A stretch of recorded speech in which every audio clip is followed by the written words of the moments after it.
કેન્દ્રીય મંત્રી હરદીપસિંહ પુરીનું નામ કથિત રીતે એપ્સ્ટીન ફાઇલ્સમાં ઉછળતા રાજકીય ગરમાવો તેજ બન્યો છે। આ મુદ્દે ભારતીય જનતા પાર્ટી પર પ્રહારો કરતા ભરૂચ જિલ્લા મહિલા કોંગ્રેસ સમિતિ દ્વારા 5 બત્તી ખાતે વિરોધ પ્રદર્શનનું આયોજન હતું। તાજેતરમાં ચર્ચામાં આવેલી એપ્સ્ટીન ફાઇલ્સમાં ભાજપ સરકારના કદાવર મંત્રી હરદીપસિંહ પુરીનું નામ સામે આવતા કોંગ્રેસ આક્રમક મૂડમાં છે।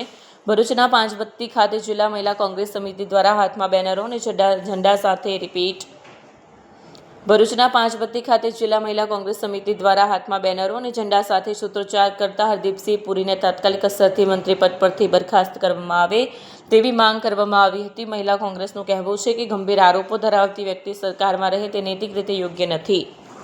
આ કેસમાં સમાધાન કર્યું હોવાનું માનીશું તેવો આક્ષેપ કર્યો હતો। વિરોધ પ્રદર્શનમાં જિલ્લા કોંગ્રેસ પ્રમુખ જ્યોતિબેન તડવી સહિત અન્ય હોદ્દેદારો અને મહિલા સભ્યો જોડાયા હતી। વિડીયો જર્નાલિસ્ટ વિરેન્દ્ર પાટીલ સાથે સત્યા ટીવી ન્યૂઝ ભરૂચ।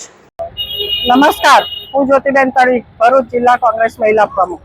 આજ રોજ અમે કોંગ્રેસ જિલ્લાની બહેનો અહીંયા એકત્રિત થઈ છે ત્યારે જે ભાજપ સરકારના જે હરદીપસિંહ પુરીનું નામ એફએસએલ ફાઇલમાં જ્યારે આવ્યું છે ત્યારે આ વ્યક્તિએ ખૂબ જ ખરાબ કૃત્ય નાની દીકરીઓ પાસે કરેલા છે। ત્યારે એમને તેલના માલિશે બોલાવી એને ખરાબ કામ કર્યું છે અને આ દીકરીઓને કાપીને પણ એનું માંસ પણ એને આરોગ્યું છે। ત્યારે મોદી સાહેબને આ બધું ખબર છે છતાં પણ આ વ્યક્તિને કાયદેસર પગલા નથી લેતા। કેમ નથી લેતા એ સમજ નથી પડતી।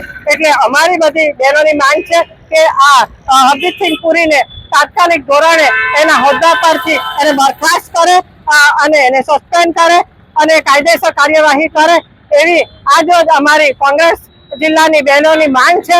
અને જો આ વ્યક્તિને કાયદેસર રીતે પગલામાં ભરવા નહીં આવે અને એને એના હોદ્દા પરથી બરખાસ્ત કરવામાં નહીં આવે તો અમે બધી બહેનો એવું સમજીશું કે મોદી સાહેબે આ કેસ પર કોમ્પ્રોમાઇઝ કર્યું છે। ત્યારે અમે આ બાબતે મોદીજીને એક જ કહેવા માંગીએ છીએ કે વહેલામાં વહેલી તકે આ વ્યક્તિને બરખાસ્ત કરે અને કાયદેસર પગલાં ભરે એવી અમારી કોંગ્રેસની બહેનોની માંગ છે।